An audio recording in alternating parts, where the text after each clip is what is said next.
Good morning, gents. How we doing? Hope we're doing good.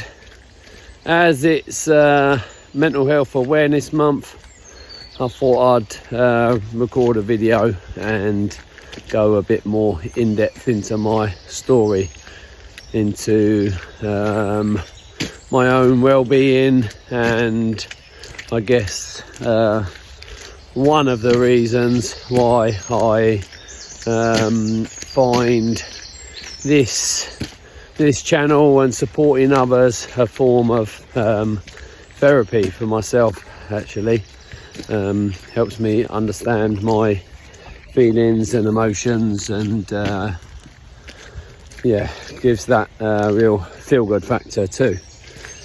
So around actually rewind long since back, I guess I've always suffered, thinking about it, with some form of generalized anxiety disorder.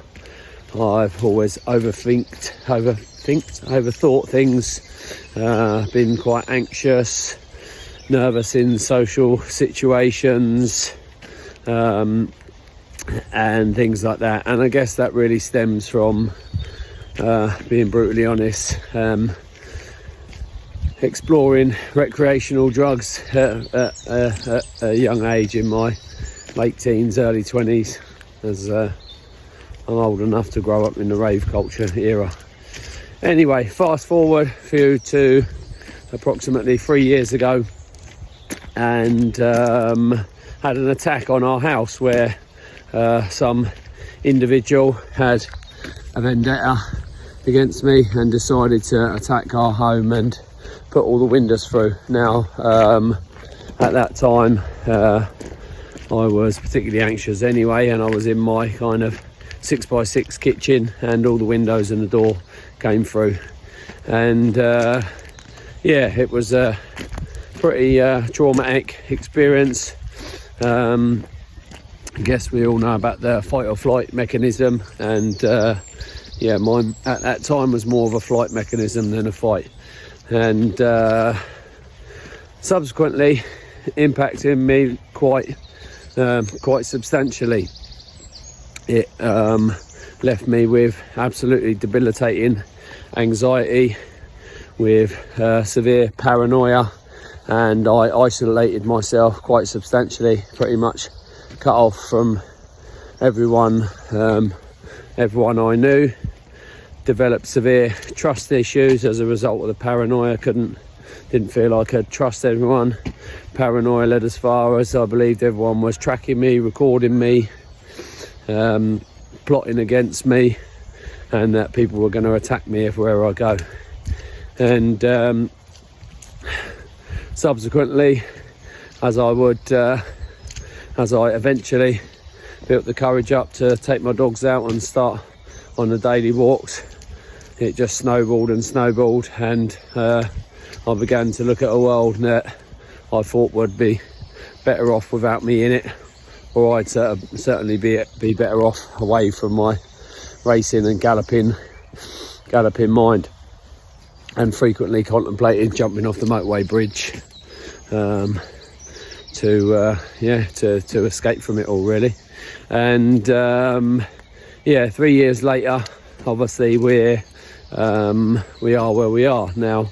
Obviously, during that time, obviously, some close friends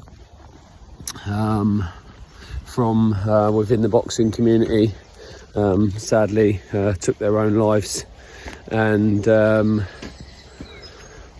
Tuff to Talk was formed. And I guess that's, it's been twofold. It's, from my own experiences, I feel I have a good understanding, or an understanding of where they were, what they were going through, to a certain degree. Obviously, you can never understand anyone else's mental health, truly. And I feel that helped me kind of form some of the decisions and some of the concepts, and ultimately to use as a kind of healing platform to myself, as it's a pretty uplifting thing, feeling like you are supporting your fellow man. So yes, that's a little bit of my story, which I feel it's been a bit of a maybe I'll do a long version at some stage, but essentially that's what left me with my mental health disorder, if you like.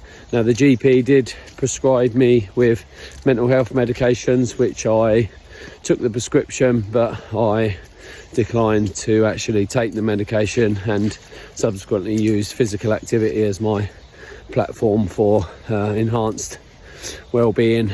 And my personal training arm is called Maximum Endorphins, so it's all kind of centered around that.